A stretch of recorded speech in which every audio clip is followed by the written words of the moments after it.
आज first time मी नवीन काहीतरी तुमच्यासोबत शेअर करत आहे आणि मी बनवत आहे व्हेज पुलाव आणि मला जेवढं मला येतं त्या प्रकारे मी तुम्हाला सांगण्याचा प्रयत्न करीन. आय होप तुम्हाला ही रेसिपी आवडेल आणि तुम्ही नक्की ट्राय करतात. कारण की मी be as a first time new काही तुमच्यासोबत शेअर करण्याचा प्रयत्न करणार आहे. ब्लॉग तर आहेतच आपले, पण त्यासोबत ही नवीन काहीतरी तुमच्यासोबत शेअर करण्यासाठी. त्यामुळे अगोदर व्हेजिटेबल वगैरे चिरून घेतले मी. आमच्याकडे व्हेजिटेबलमध्ये काही नव्हतं कारण की मम्मी मार्केटमध्ये गेली नव्हती. मम्मीचं दुखत होतं म्हणून. त्यानंतर जेवढे फार होते तेवढे मी खडी मसाला वगैरे टाकले. त्यानंतर जिरा वगैरे टाकला. तडकू दिल्यानंतर मी लगेच त्यात अद्रक लसणची पेस्ट ही टाकून घेतली आणि हा जे मसाला आहे का हे टेस्टिंग पावडर वगैरे आहे आणि हा कुटून टाकायचा. ह्यानी फ्लेवर जे आहे ते खूप छान होतं आणि त्याचा स्मेल वगैरे ते एक नंबरच येते. त्यानंतर मी सगळं एक-एक टाकून घेतलं. अगोदर टाकले मिरची वगैरे. मिरची छानपैकी फ्राय झाली नाही.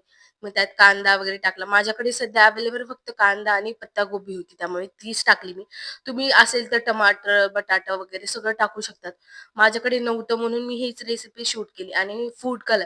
मी फूड कलर टाकला होता कारण की फूड कलरनं कलर खूप छान येतो त्यामुळे आणि ते केशरी कलरचा फूड कलर होता. आमच्या इकडे ती म्हणजे व्हेज जी आहे पुलाव हा खूप जास्त फेमस आहे आमच्या परेत आणि मी तसाच बनवायचा ट्राय केला. आमच्या घरात तर सर्वांना खूप जास्त आवडतं आणि तिखट मी आमच्याप्रमाणे टाकलं होतं कारण की कमी टाकलं होतं.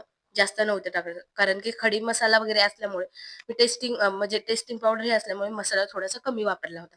मी 1 चम्मच लाल तिखट आणि थोडंसं हळद, धनिया पावडर अशा प्रकारे मी मसाला टाकला. त्यानंतर त्यातच मी तांदूळ टाकून सर्व मसाला मिक्स करून घेतला आणि त्यानंतर फूड कलरही टाकला.